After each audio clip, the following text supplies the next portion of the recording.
नमस्कार मित्रांनो, मी गणेश पानकर इग्नाइट अकॅडमीच्या या व्हिडिओमध्ये तुम्हा सर्वांचे स्वागत करतो। नायब तहसीलदार हे तर नाव तुम्ही ऐकलं असेल, तर या नायब तहसीलदाराच्या पगारात जे आहे तर ती वाढ होणार आहे। याची जी वेतन श्रेणी आहे तर ती बदलणार आहे। तुम्ही म्हणाल सर की त्याचा आम्हाला काय फायदा, आता आम्हाला कोणती जॉबच नाहीये, त्याच्यात यांचा पगार वाढो का कमी हो त्याच्याशी काय घेणं देणं। पण लक्षात घ्या मित्रांनो, तुम्ही आगामी काळात तलाठी होणार आहेत, तुम्ही आगामी काळात लिपिक होणार आहेत महसूल विभागात, तर तुमच्यासाठी ही बातमी महत्त्वाची आणि तुम्ही राज्यसेवेमधून देखील नायब तहसीलदार होतात, तर त्याच्यासाठी तुमच्यासाठी ही बातमी अत्यंत महत्त्वाची। म्हणून हा व्हिडिओ तुम्हाला शेवटपर्यंत पूर्ण बघायचा आहे आणि तुमच्यासाठी एक महत्त्वाची अनाउन्समेंट पण असणार आहे। शेवटी बघा, एमपीएससी कडून जे गट ब आणि गट क चे जेवढे 2011 पासून तर 2026 पर्यंतचे ज्या काही प्रश्नपत्रिका होत्या त्या सर्वांची पीवायक्यू इग्नाइट अकॅडमीने महाराष्ट्रात सर्वप्रथम 1 रुपयात उपलब्ध करून दिले आहे। 1 रुपयात म्हणजे काय की तुम्हाला त्या सर्व टेस्ट सॉल्व्ह करता येणार आहे, ती काय बरोबर उत्तर आहे काय चुकीचं उत्तर आहे हे सर्व तुम्हाला कळणार आहे। सर्व प्रश्न विषय निहाय असतील आणि घटक निहाय, म्हणजे हिस्ट्रीचा प्रश्न असेल, हिस्ट्री नंतर लगेच त्याच्यावर घटक असतील। फॉर एक्झाम्पल 1857 उठाव, समाज सुधारक, सामाजिक सुधारणा, धार्मिक सुधारणा, म्हणजे असे वेगवेगळ्या घटकानुसार असतील। आणि महाराष्ट्रात हा प्रथमच पहिला उपक्रम आहे। इग्नाइट अकॅडमीचं ऍप्लिकेशन डाउनलोड करून तुम्ही या टेस्टला एनरोल करू शकतात। बघा, नुकतंच माननीय मंत्री महोदय श्री चंद्रशेखरजी बावनकुळे यांच्या अध्यक्षतेखाली जे आहे बघा एक बैठक झाली होती, त्याच्या संदर्भात त्यांनी स्वतः ट्विट केलेलं होतं। नायब तहसीलदार संवर्गास 4800 ग्रेड पे लागू करण्याबाबतची मंत्रालयात बैठक। बघा, 4800 रुपीचं ग्रेड पे। आता हे नेमकं ग्रेड पे मुळे काय फरक पडेल, किती वेतनात फरक पडेल, सगळं काही सांगतो। बैठकीत संबंधित विभागाचे अधिकारी उपस्थित होते। म्हणजे बघा, ही त्यांची जी आहे तर ती बैठक होती। तुम्हाला आता डिटेल मध्ये माहिती सांगतो। सध्या जर आपण यांचा पगार पाहिला नायब तहसीलदार या पदाचा, तर नायब तहसीलदार हे गट ब चं पद आहे, पण गॅजेटेड पोस्ट आहे बरं का, ही गॅजेटची पोस्ट आहे, गॅजेटेड पोस्ट आहे। याला S14 चा पगार आहे। ऍक्च्युली S14 पगार हा ग्रुप बी नॉन गॅजेटेड पोस्टचा येतो ऍक्च्युली।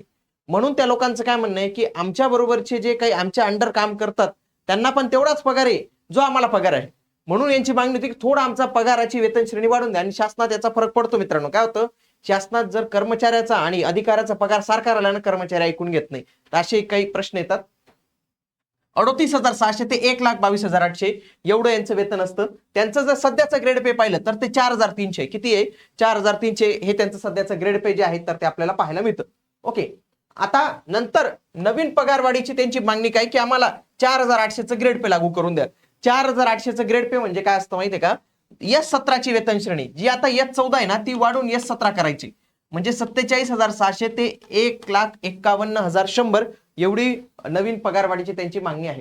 आता नेमका सध्याचा पगार आणि तेव्हाचा पगार नेमका काय डिफरन्स येतो हे तुम्हाला मी आता सांगतो। हे तुम्हाला मित्रांनो महाराष्ट्रात अशा पद्धतीची माहिती कुठेच मिळणार नाही, ती इथंच मिळत असते आणि ही एकदम नाविन्यपूर्ण महत्त्वाची माहिती असते। तुम्हाला ही माहिती आवडत असेल ना, तर या व्हिडिओला लाईक करत चला आणि तुमची एक चांगली प्रतिक्रिया देत चला, कारण की अशा पद्धतीच्या व्हिडिओसाठी मोटिवेशन येणं फार महत्त्वाचं असतं।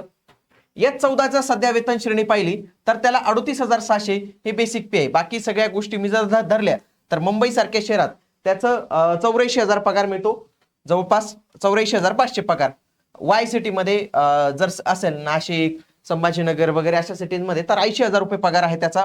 आणि जेड सिटी मध्ये त्याचा पगार हा 75,000 रुपये जातो नायब तहसीलदाराचा। परंतु त्याच्यात कपात पण होते, बाकी ते अनुदान वगैरे पेन्शन बघून। मेन सिटी मध्ये असेल, नाशिक पुणे मध्ये असेल, सॉरी मुंबई आणि पुणे हे 2 सिटीमध्ये असेल तर त्याला जवळपास 71,000 रुपये पगार असतो। महत्वाच्या 2 नंबरच्या सिटीमध्ये असेल तर त्याला 65,000 रुपये आणि एकदम तालुक्या लेवलवरचा त्याचा जॉब असेल तर त्याला 60,000 रुपये सध्या वेतन मिळतं। त्यांची काय मागणी आहे की आम्हाला S17 करा। S17 केल्यामुळे त्यांचं बेसिक पे होणार आहे 47,600। या 47,600चं जे बेसिक पे मध्ये जर तुम्ही पाहिलं तर 1,03,000 पर्यंत वेतन जातं, डायरेक्ट 1,03,000च्या पुढे वेतन जातं। आलं लक्षात, वेतन किती पाहिलं, वेतन किती जबरदस्त फरक पडला इथं। वाय सिटी मध्ये 99,000 म्हणजे 1,00,000 रुपयांपर्यंतच आणि एकदम तालुक्याच्या ठिकाणी त्यांना 93,500 रुपये एवढं वेतन मिळणार। हे आकडेवारी एकदम बरोबर आहे बरं का मित्रांनो। महाराष्ट्रात अशा पद्धतीचं एकदम डिटेल मध्ये माहिती तुम्हाला कुठंच कोणी सांगू शकत नाही। डिडक्शन किती होणार आहे बघा, हे डिडक्शन जर पाहिलं याला जवळपास 19,000 जवळपास डिडक्शन होणार आहे। इन हँड पेमेंट बघा, इथं 84,000 येणार आहे, इथं 80,000 येणार आहे आणि इथं जवळपास 75,000 रुपये त्याला इन हँड जे आहे तर ते मिळणार आहे, म्हणजे जवळपास 10-15,000 रुपयाचा त्यांचा फरक पडू शकतो। आता नायब तहसीलदारचा तुम्ही काय व्हिडिओ पाहताय बघा मित्रांनो, नायब तहसीलदार बनण्याचे 3 मार्ग आहेत, तुम्हाला 3 मार्ग आहेत। ऍक्च्युअली 2च मार्ग आहेत, पण 3 मार्ग सांगतो मी तुम्हाला कसे 3 मार्ग आहेत बघा। पहिले तर नायब तहसीलदार जर तुम्हाला बनायचं असेल तर तुम्हाला राज्यसेवा नावाची एक्झाम द्यावी लागते. ही जी एमपीएससी राज्यसेवाची एक्झाम असते डिस्क्रिप्टिव्ह असते. दुसरं हे पद प्रमोशनने भरलं जातं मित्रांनो, प्रमोशनने भरलं जातं. प्रमोशन याचं दोन पद्धतीने तुम्ही नायब तहसीलदाराला बनतात. एक तर म्हणजे तलाठी, ज्याची आता जाहिरात आलेली आहे. तलाठीचं जे पहिलं प्रमोशन असतं ते असतं मंडल अधिकारीचं, सर्कल ऑफिसरचं, आणि दुसरं जे प्रमोशन असतं ना ते असतं नायब तहसीलदाराचं. त्याच्यानंतर तुम्ही जर लिपिक झाले महसूल आणि वन विभागात, ज्याला महसूल सहाय्यक नाव आहे, तर त्याचं देखील प्रमोशन नंतर नायब तहसीलदारावर येतं. हे लक्षात घ्या. नायब तहसीलदार म्हणून प्रमोशन येतं. डायरेक्ट एक्झाम थ्रू जायचं असेल तर राज्यसेवा थ्रू जावं लागतं. प्रमोशन थ्रू जायचं असेल तर दोन मार्ग असतात. एक असतात तलाठीचा एक मार्ग असतो आणि एक असतं त्या डिपार्टमेंटचा जो लिपिक असतो. म्हणजे आणि या दोघांची जाहिरात आली मित्रांनो, या दोघांची पदं पण आलेली आहेत यावेळी. याची पण पद आणि याचं पण पद आहे. म्हणजे तुम्ही नायब तहसीलदार जेव्हा बनून जाणार तोपर्यंत मे बी तुमचा पगार वाढलेला असेल, हे लक्षात घ्या. शासनात आणखी एक गोष्ट असते, त्याला म्हणतात आश्वासित प्रगती योजना.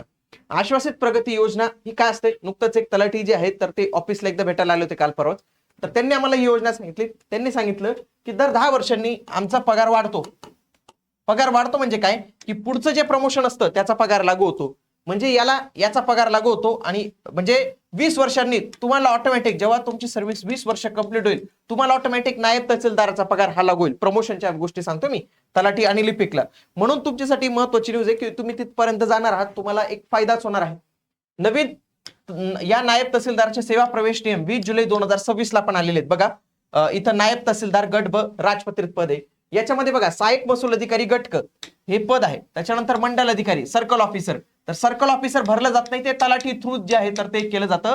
मग यांना जे आहे तर ते प्रमोशनच्या 80% जागा मिळणार आहेत. आता डायरेक्ट 80% जागा, फक्त 20% पदांवर राज्यसेवेद्वारे एक्झाम होणार आहे. राज्यसेवाद्वारे एक्झाम होणार आहे. म्हणून आता जे काही उमेदवार तयारी करत असेल गटकाची, एकदम जबरदस्त तयारी करा. भविष्यात तुम्हाला खूप चांगली संधी जी आहे तर ते येणार आहे. या स्वातंत्र्य दिनानिमित्त इग्नाइट अकॅडमीने त्यांच्या सर्व कोर्सेसवर 15% सूट ठेवलेली आहे. इंडिया हा कोड यूज करायचा आहे. 16 ऑगस्ट पर्यंत ऑफर आहे. इग्नाइट अकॅडमीचं ऍप्लिकेशन डाउनलोड करायचंय. आपल्याला नायब तहसीलदार बनायचंय आणि तुम्हाला तिथपर्यंत जायचं असेल तर ही तलाठीची बॅच तुम्ही नक्की जॉईन करा. याच्यावर सध्या जे आहे तर ते तुम्हाला ऑफ पण मिळून जाईल. भेटूया पुढील व्हिडिओमध्ये. तोपर्यंत जय हिंद, जय महाराष्ट्र, धन्यवाद.